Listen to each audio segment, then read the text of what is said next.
गहन चिंतन के बाद तय हुआ कि एक वर्चुअल मीटिंग रखी जाए। मीटिंग होस्ट गुरु नानक देव जी रहेंगे।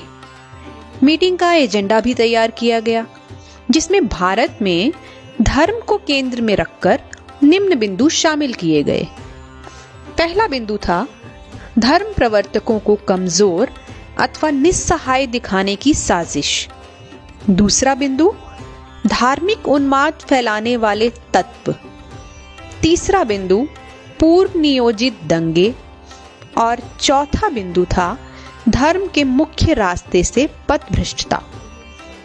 मुख्य रूप से इन्हीं 4 बिंदुओं पर चर्चा होगी। इस बीच अगर कोई अन्य बिंदु विचार में आया तो उसे टेबल आइटम के रूप में एजेंडे में शामिल कर लिया जाएगा। मीटिंग के लिए जूम प्लेटफॉर्म को चुना गया, क्योंकि मीटिंग में आमंत्रित सदस्यों का किसी भी प्रकार का कोई बैंक खाता नहीं था जिसमें से पैसे उड़ने का डर हो। आध्यात्मिक विभाग ने गुरु नानक देव जी से विचार विमर्श करने के बाद व्हाट्सएप के जरिए मीटिंग का लिंक भगवान श्री राम, मोहम्मद साहब, महात्मा बुद्ध और महावीर जैन जी को भेज दिया। विभाग को बाद में याद आया तो उन्होंने लिंक भगवान यीशु के साथ भी शेयर कर लिया।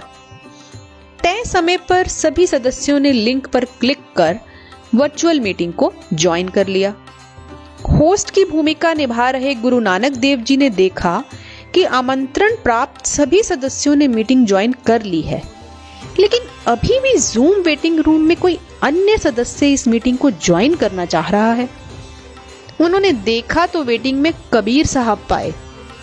पहले से ज्वाइन कर चुके सदस्यों से मशवरा कर यह फैसला लिया गया कि कबीर साहब को अभी इस मीटिंग में ज्वाइन नहीं करवा रहे।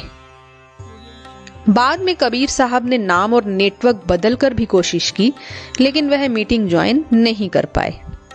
मीटिंग विधिवत रूप से शुरू की गई।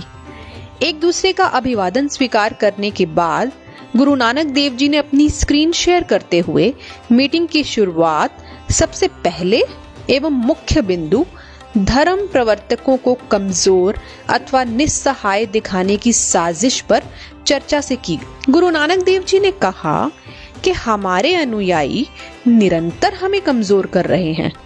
मिसाल के तौर पर अगर कोई व्यक्ति हमारे जैसी वेशभूषा धारण करता है, हमारे जैसे बोलने की या हमारी तरह लिखने की कोशिश करता है, तो ये सब उसके पीछे पड़ जाते हैं, मरने मारने पर उतारू हो जाते हैं, जो हमारी शिक्षा का हिस्सा कभी भी नहीं रहा। मोहम्मद साहब बोले, हमारे जैसा लिखना पढ़ना तो छोड़ो, कोई हमारी निंदा, आलोचना अथवा टिप्पणी भी करता है तो हमारे अनुयायी एक तरह से हमारे रक्षक की भूमिका में आ जाते हैं। यह भूल जाते हैं कि हम अपनी रक्षा स्वयं करने में सक्षम हैं। भगवान श्री राम हल्के मुस्कुराए और बोले, मैं मोहम्मद साहब की बात से 100% सहमत हूँ। अब इसी बात को ही ले लीजिए। मेरे किसी भक्त को यह आपत्ति भी हो सकती है कि मैंने 100% ही क्यों कहा, 100% कहना चाहिए था। कई बार मुझे भी इनसे डर लगने लगता है। मैं तो इस मुद्दे पर इतना असहाय महसूस करता हूँ और सोचता हूँ कि क्या सच में हमें इनके सुरक्षा बंदोबस्त चाहिए। भगवान यीशु चुप थे। उनसे भी राय ली गई।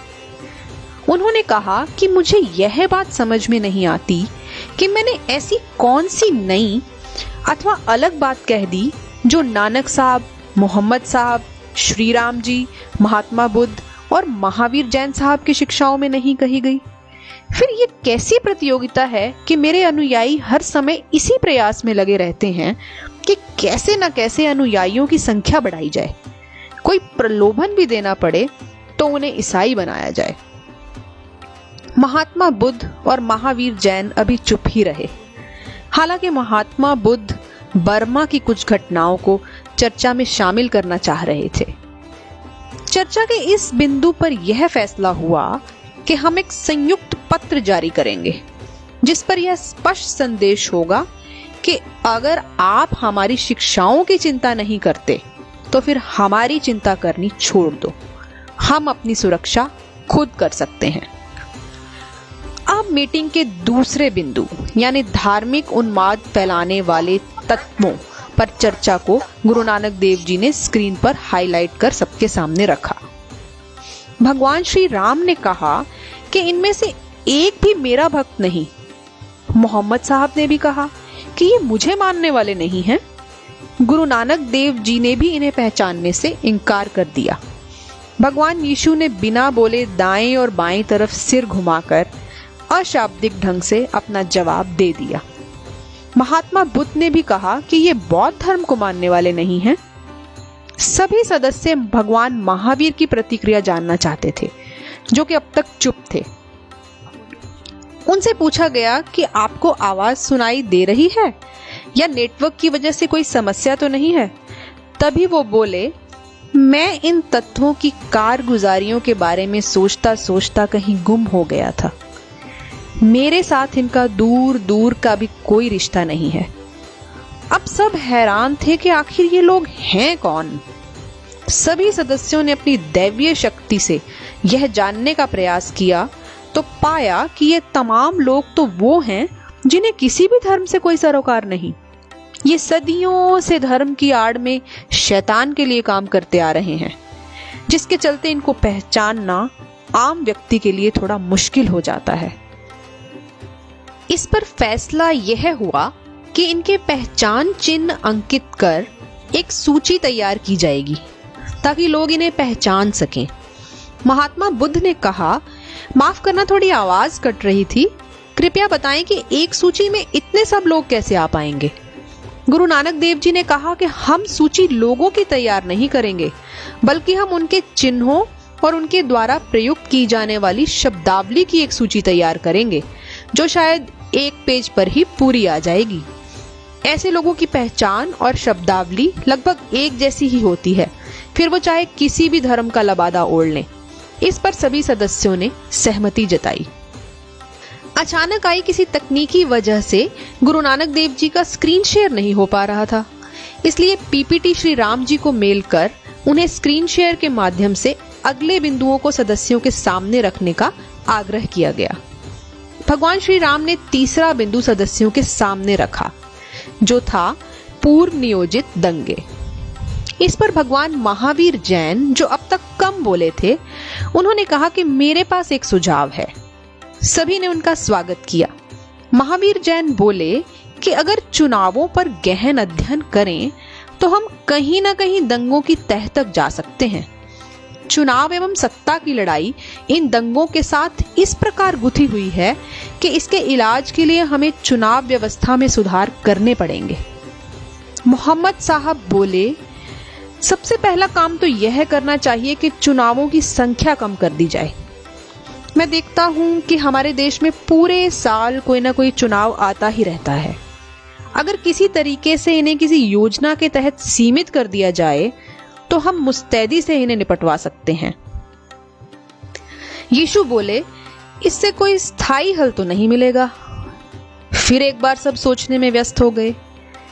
गुरु नानक देव जी बोले, केवल राजनीतिज्ञ ही नहीं, कई बार देखा गया है कि कुछ पूंजीपति भी पर्दे के पीछे रहकर यह ओछी हरकत करवा देते हैं। इनमें उनके आपसी आर्थिक हितों के टकराव और कई अन्य मकसद छिपे रहते हैं। महात्मा बुद्ध बोले, इसका हल तो फिर तभी हो सकता है अगर हम अपने अनुयायियों की बुद्धि को जागृत करें। उन्हें कहा जाए कि आप धर्म को एक बार इस तरीके से पढ़ें जैसा कि पढ़ने के बाद आपको परीक्षा में बैठना हो। फिर हो सकता है वो इसे समझकर पढ़ें और फिर सही और गलत के अंतर को समझने लगें। इस पर भगवान श्री राम बोले, परीक्षा की तैयारी में तो हमारे यहाँ रट्टे का भी चलन है।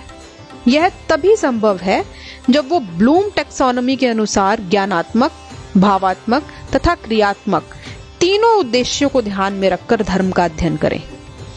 इसका फैसला यह हुआ कि इस पर एक उद्देश्यों सहित विस्तृत शैक्षिक परियोजना तैयार की जाएगी। भगवान श्री राम ने चौथे और अंतिम बिंदु को हाईलाइट करने से पहले कहा कि क्यों ना मीटिंग आज यहीं समाप्त कर दें। इस अंतिम बिंदु के बहाने हम एक और मीटिंग रख सकते हैं, एक बार और मिल सकते हैं। सभी इस बात पर सहमत हो गए। विभाग को मीटिंग के मिनट्स तैयार करने के निर्देश देने के उपरांत सभी सदस्य कुछ अनौपचारिक बातों में मशगूल हो गए।